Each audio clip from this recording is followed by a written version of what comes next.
ไปกองนึงโอ้โหดี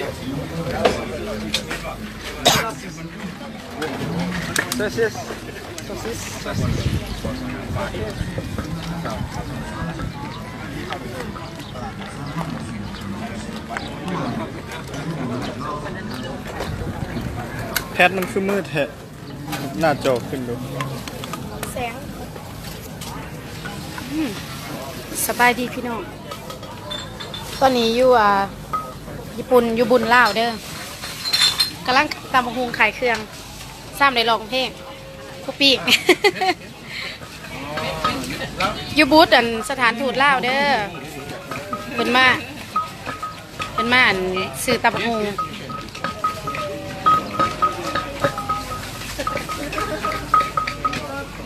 ให้สบายดี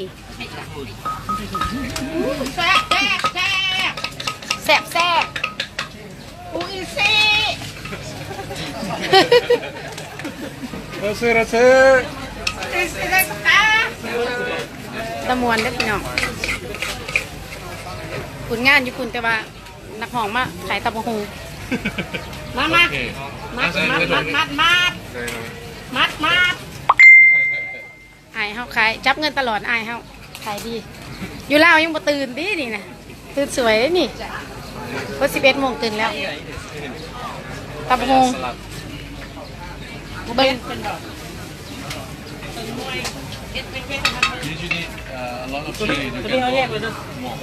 ถามแล้วมากินเผ็ดป่ะบ่เผ็ดเรียนคิวถ่ายซึกตะบะฮงสบายดีเอาแอดเป็นตะมวนแท้อยู่ลาวเฮาเนาะบ่อยู่ญี่ปุ่นเด้ออยู่ญี่ปุ่น200 คนเดี๋ยวยางหลอกผ้าหลอกก่อนหลอกกับบ่ไกลจากไอ้ตุ้มดอกเพราะว่าอินเทอร์เน็ตนั่นไม่ตุ้มอยู่นี่ของบุญแล้วไอ้น้องศิลปะเขาอยู่เราบอกว่าต้องศิลปิน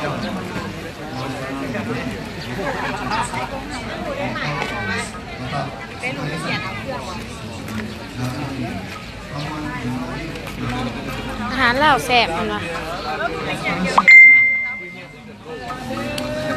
เบียร์ลาว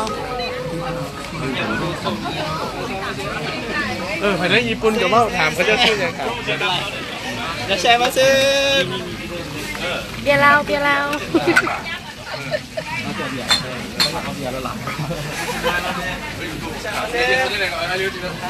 บุญขนาดขายดี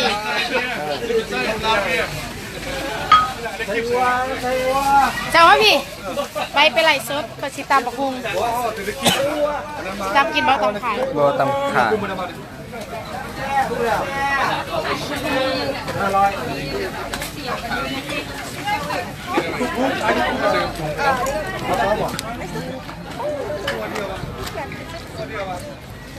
สบายดี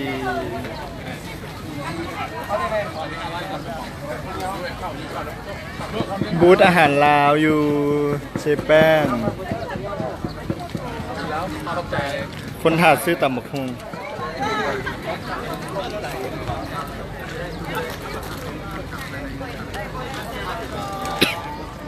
โซมิงอันนี้ขับปุ้น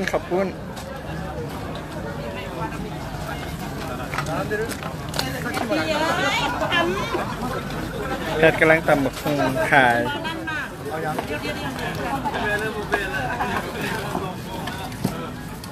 เล็กขี้บดมาคลิปก็ได้เอามาพัดตะบูมูก็เอามา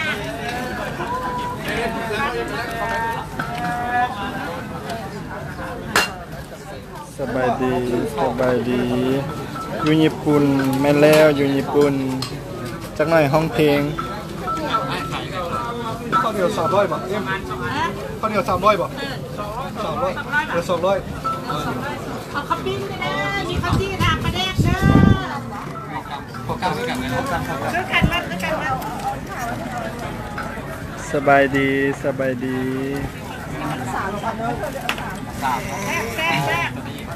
เป็นตะมวนแท้มวนสบายดีไปงานอย่างงานเทศกาลอาหารลาวบอกบุญลาวอยู่ญี่ปุ่น มีเสือแต่งงานบุญลาอยู่ญี่ปุ่นเบิ่งกับเจ้าคิวท่าซื้อตำบักหุ่ง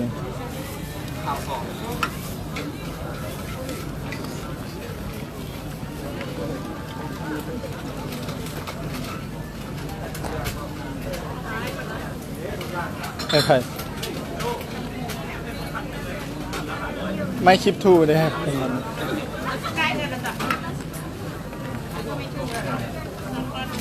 เจียเด็กใครเจียเห็นไหมถ้ามีว่า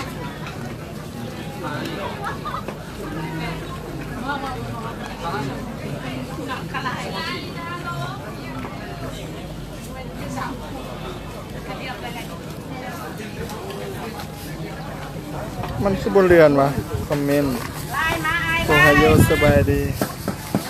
กำลังไล่อยู่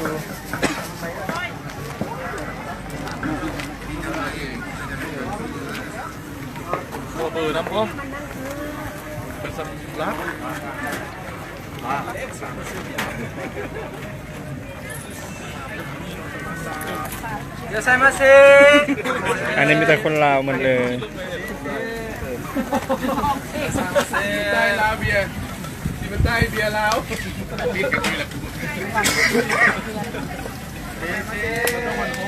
เบียร์เราเบียร์เรายาชามาซิ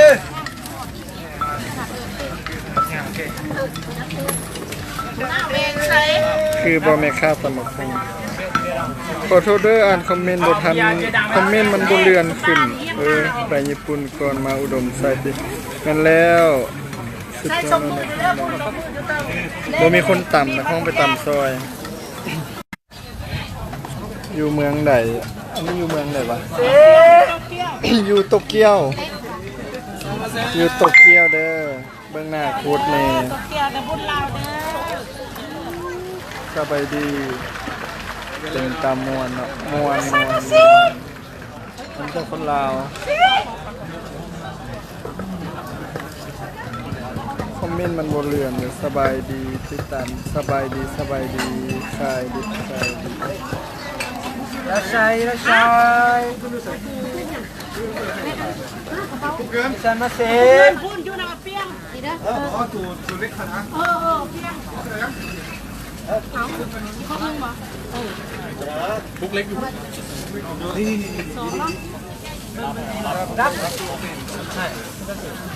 ขอเซฟตันกินเน่มาเด้อ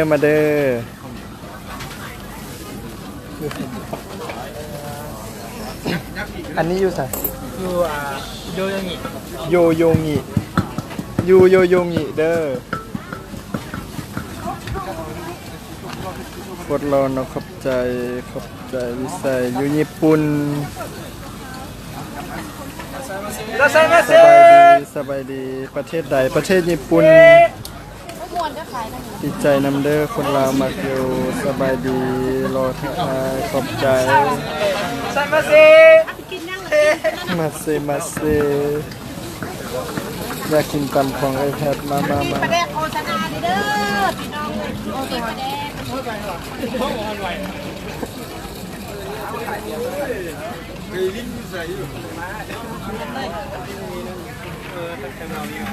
ไม่ร้านโอเคได้สบายดีเอ็ม ว้ากูเมื่อยมึงอย่ามาท้าตรงนี้บักไอ้อันไล่มาเซ่ไล่ชนหรอวะ ไล่แล้ว ไล่ชนเลยตายแน่ กดขึ้นมาใส่เทเป็นน้ำกล้องซื่อๆตัวเทขี้ไล่เมื่อได้มาอุดมใส่วันที่1 ไปไกลเนาะแพทเพิ่นมาห้องเพลงอยู่งานเทศกาลลาวอยู่ญี่ปุ่นขอเบิ่งวิวงานเนี่ยวิวงานกะประมาณนี้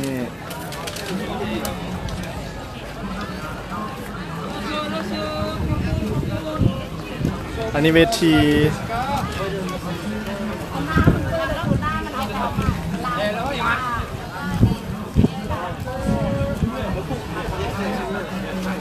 สุดแพทงามหลายขอบใจ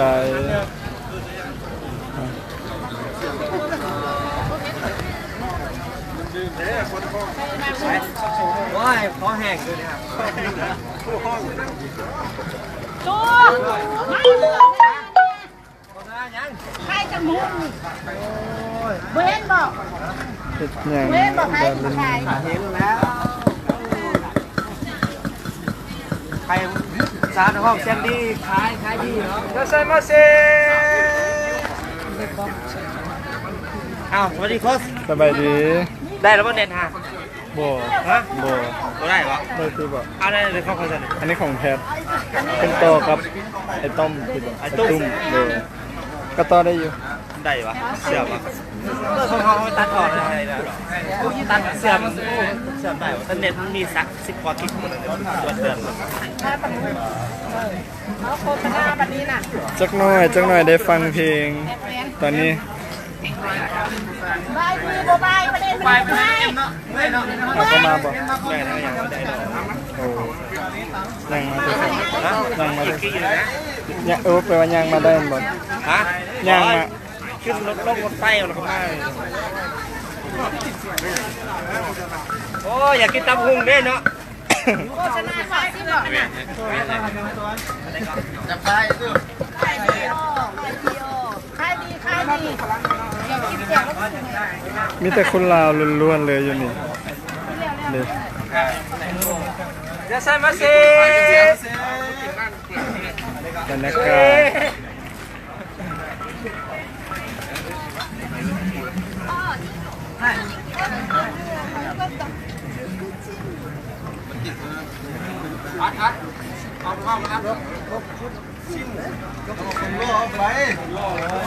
คือบ่แม่ค้าตำบักหุ่ง ชาวตำบลห้องน้ำไรเดอร์โทษเด้อคำอ่านคอมเมนต์มันบ่เรือนไว้โคตรพาน้องเพชรมาอเมริกานี่เด้ออยากไปอยู่เดี๋ยวหาสปอนเซอร์กันเด้ออยู่อเมริกาจักโมงเพชรก็อีกประมาณชั่วโมงหนึง ไปซื้อไปอันแค่คนชี้อันนี้น่ะป้าแบบนี้ก็ได้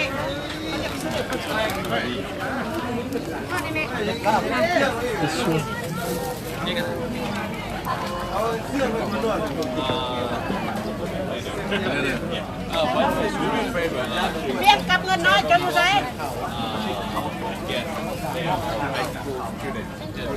เวลาตอนนี้ค่าเก่าขนาด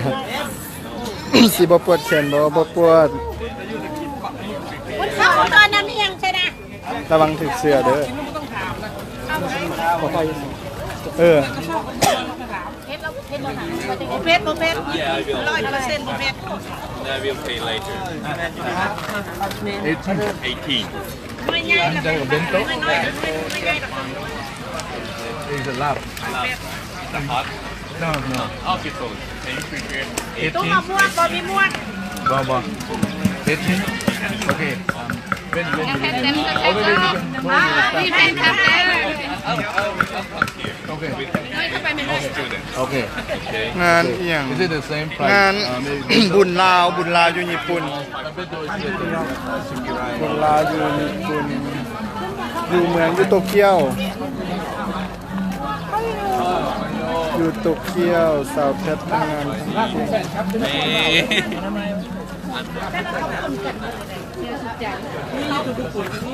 ให้ประเด็นนั้นอะไรผมให้ประเด็นนั้นตอนนักการเมืองแก้วเอาม่วงปักบัวให้ประเด็นนั้น 1 2 3 1 2 3 ไปยันซอยเช็คอะไรก็ตัว ได้ เป็นน้ำแผ่นตำมะฮุ่งนะ 1 2 3 อ๋อให้ไป ขายเบิร์ดนะ เมื่อเคยสมุนไพร 18แล้วนะห้ามคนรักอีกเขาจะเอา18คนรักอีกเขาจะเอา18 ไข่ขับปุ้นเน่ไข่ขับปุ้นเด้อ เขากึ่งสุด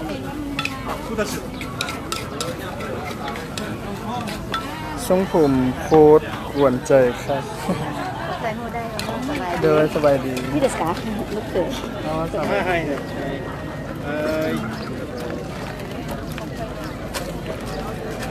ีありがとうございます。あとお姉様の方もไทยน้ำได้ปะ โดยถ่ายได้ ไทยไทยห้องน้ำ แพทย์ถ่ายรูปแพทย์เป็น เป็น ถ่าย งามนะไม่เห็นตัวจริงของงาม แพทย์เป็นถ่ายรูปในแพทย์อันนี้คนลาวคนอยู่ญี่ปุ่นใช่โอเค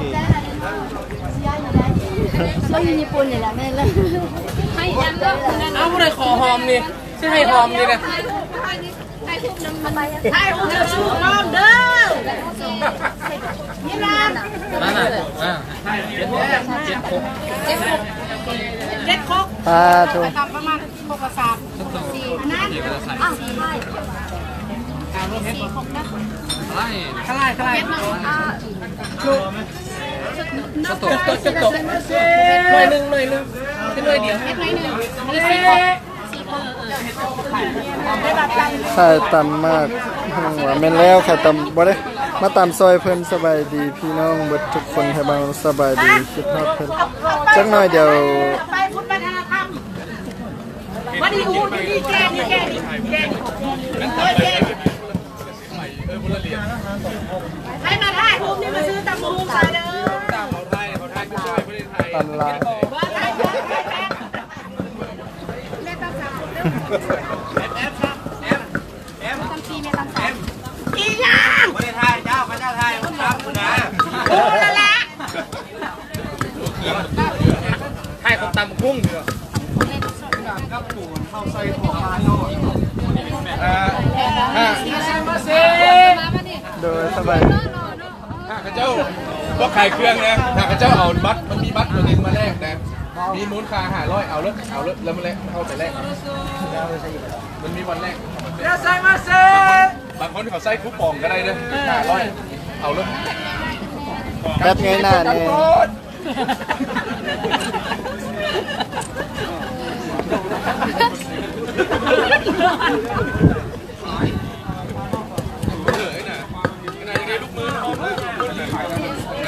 ขอบคุณกันครับ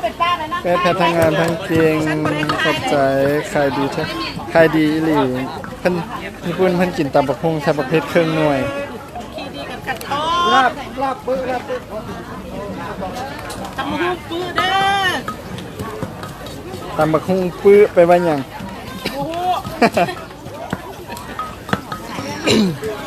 ขายดีแบบนี้ขายดี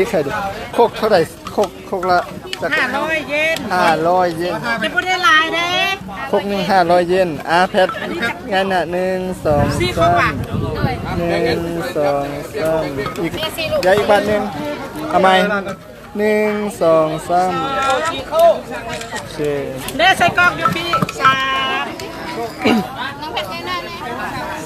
3 ตำโคกได้ซิมโคกนั่นละมันจักแซ่บบ่แซ่บบ่ แซ่บบ่แซ่บบ่จ้า เ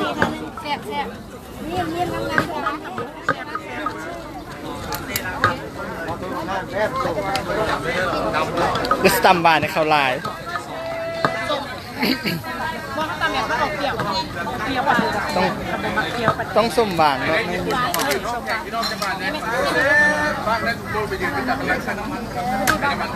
เป็ดเนาะเป็ด สวัสดีทางโค้ดงามหลายสะแพทย์ขอบใจมื้ออื่นสีขาว7โคกเมื่อกี้ก็จะมาสั่ง8โคก สอดอกไม้นี่มาน้อง มั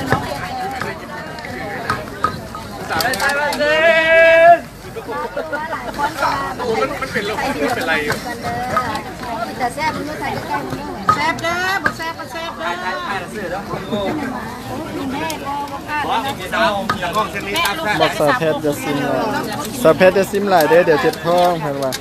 น้องไปนำแดงขายดีมา น้องเป็ดยังไงจะอ่าน แม่แป้งไม่ให้ลูกในเด้อพ่ออยู่เมกาบอกว่าไล่จิตมาให้เดี๋ยวโอ้ยเด้ตู้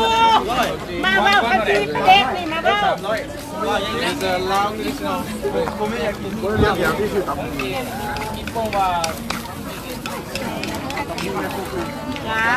มวนแม่มานอยากนำเด้มาเด้อสาวเพชรคุณขอบใจ เป็นข้าวแบบ มีแฮงห้องเพลงบ้านนอกแบบนี้มีคนลาวเฮาอันเป็นเพลงคนอเมริกา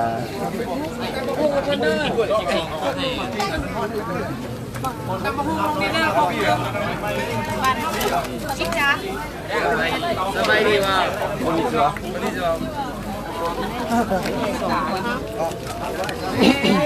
มันจะทายหุ้ม2 คน ตาหนึ่งได้นี่นี่ค่ะโอ้ไปเลยสิยา เห็นน้ำแต่ทายหูน้องเนาะเหมือนกับไฟเนาะ ที่300เก็บหมู200 สาวเพชรงามแท้น้องเพชรงามแท้ขอบใจ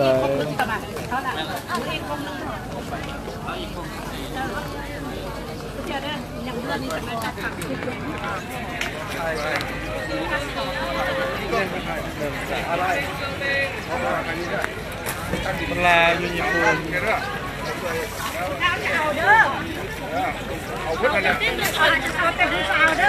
พันใส่น้ำมันนะครับ ใส่น้ำมันอีก ใกล้สิบ910,000แล้ว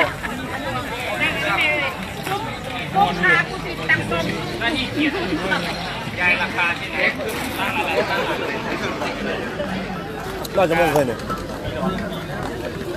12 โมงข้าเจ้ากินเบียร์อยู่ห้องโตไปนอน ยาแต่แรกกินต่ออยู่ครับยาเขาไปนอนหลับก่อน โอเคได้ ดูยาวเลยนอก3 คนเขาไปนอนหลับ โอ้เดี๋ยว เสื้อขาวเสื้อดำแล้วเขา ใช่ว่ะ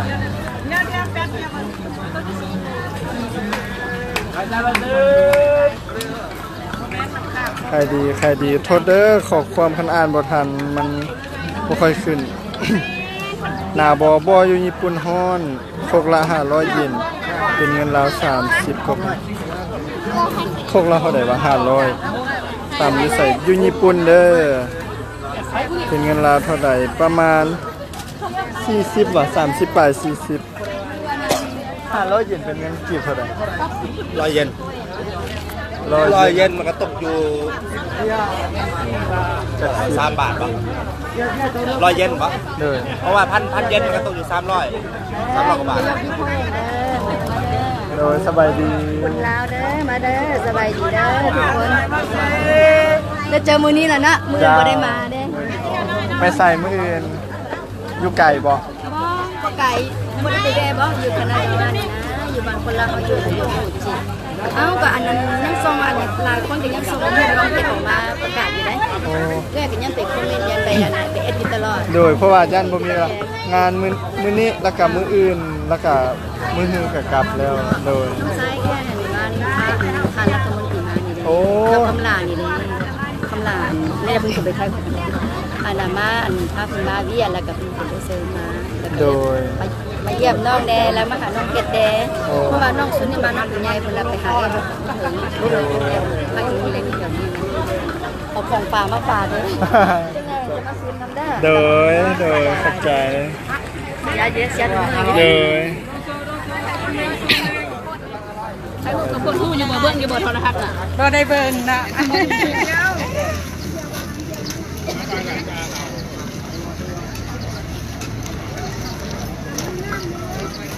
บ่ได้ใส่แว่นเนาะ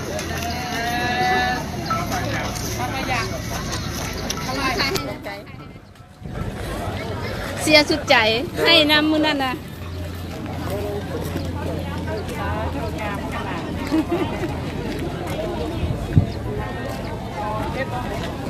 อะไรเด้อ